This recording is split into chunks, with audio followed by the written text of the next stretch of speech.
G'day team, welcome back to another video. So today we are going to be looking at the laws of logarithms and using these laws to simplify expressions and equations that contain logs. So just like working with indices as we've seen prior, when we work with logs there's a few laws that we can use. So we're going to do a bit of a little investigation, seeing if we can spot them. Then I'll list them and then I'll show you how to use them when we're simplifying expressions. So if you have your calculator with you, I just want you to double check that if you put log of 2 plus log of 3 in your calculator and just check that it equals 0.78, and then log of 6 equals 0.78 as well, and I want you to do the same over here. Now we've got two very similar expressions here. We've got two logs added together, and then we've got a singular log. Two logs added together and a singular log. Now, if we're looking at the black writing, we can see that we have a 2 and a 3. Now, you should hopefully be thinking to yourself, how can I get from 2 and a 3 to a 6? Now, we can do that by multiplying them together. Now, let's also check 7 and 4. If I multiply those two together, we get 28. So we can see a bit of a law forming that if we have the log of A plus the log of B, we can say that that's equal to the log of A times by B. And that is our first law, okay? Let's have another look at a different example. Now, very similar layout to the one above. Log of 10 minus log of 5 equals 0.3, and log of 2 equals 0.3. Then I've got log of 250 and log of 50.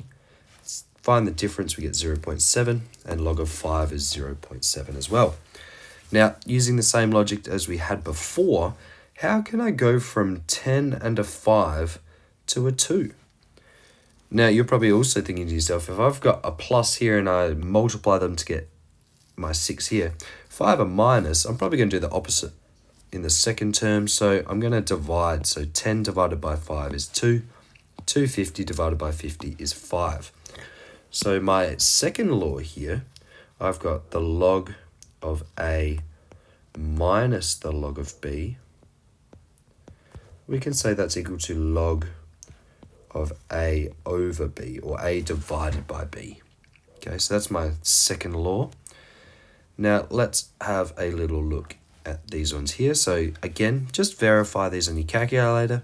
6 times the log of 4, and then log of 4 to the power of 6. And then half times the log of 3, and log of 3 to the power of a half. What can we see is happening here? So hopefully you notice that this number at the front of my log has come inside and become the power on the inside. So a half has come up to be a power. So we can say that if we have n times by log of A, this is log of A to the power n. So they're my three main laws, and in this case I've used m's and n's, but this is the summary of what we've done, and I've written index laws, but it should be log laws. And that's my mistake. All right, so we've got those. We also have this little property here that we may have seen before. The log of base A of A is just equal to 1. Now that is a very useful thing. In maths, we like to add, multiply 1. So this is a useful way of writing 1 in terms of a log. So let's have a look at actually simplifying some expressions. So I've got two expressions here that we're going to do together. We've got log of 4 minus 1. Now, all of our log laws up here have lots of logs going on. So if we see something without a log, we need to put a log to it. So what we're going to do, we're going to times by 1. But instead of timesing by 1, we're going to times by log base A of A. Now remember, any log is to the base of 10. So we can actually write this part A here as log of 4 minus log base 10 of 10. Now remember, these are also base 10.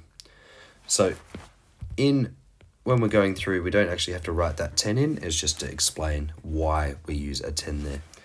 Now I have something that looks exactly like my second log law. So I'm going to apply my second log law. So this becomes log of 4 over 10. Now we can simplify that inside just by taking out a factor of 2. So we actually end up with log of 2 over 5. All right, that's the first one. Let's have a look at this second one. So just like we did with our little 1 over there, we're going to do the same thing with our 2. We're going to times by 1. Okay, and then we're just going to write the rest out just so we can have it nice and simple like this. Okay.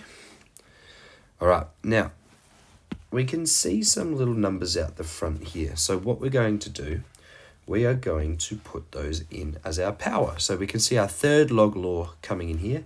The number out the front comes the power on the inside. So I've got log of 10 to the power of 2 plus log of 2 to the power of 3, negative 3, okay, because that's a negative 3 there, plus log of 20.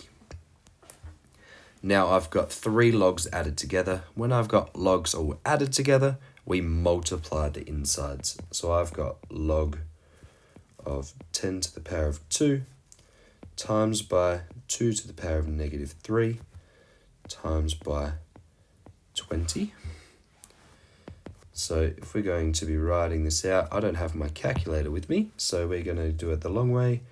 I got 100 times by 20, so I've got 2,000 over 8, which is 1,000 over 4, or 500.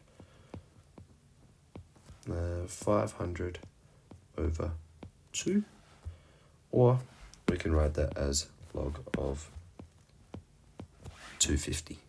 All right, so can simplify it quite nicely there. Hopefully this has been a nice introduction to log laws. I'll see you in the next video. Thanks, guys.